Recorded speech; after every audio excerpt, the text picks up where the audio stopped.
Balik Pilipinas na si dating Negros Oriental Congressman Arnolfo Arnie Teves Jr. nitong Huwebes ng gabi matapos ipadeport ng gobyerno ng Timor-Leste.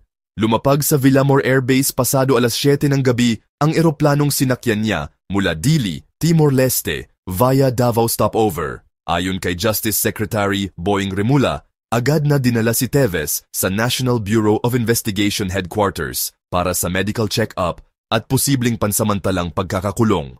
Si Teves ay pangunahing suspek sa pagpatay kay dating Governor Roel Digamo at siyam na iba pa. Kinansela na rin ng Pilipinas ang kanyang pasaporte. Ang Timor-Leste ay naglabas ng kautusan sa agarang deportation matapos siyang ideklarang banta sa pambansang seguridad.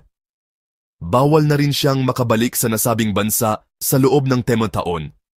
Pinangasiwaan ng joint team mula sa DOJ, BI at NBI ang operasyon bilang bahagi ng ASEAN cooperation at respeto sa international protocols. CSTK channel subscribe, follow, like and share.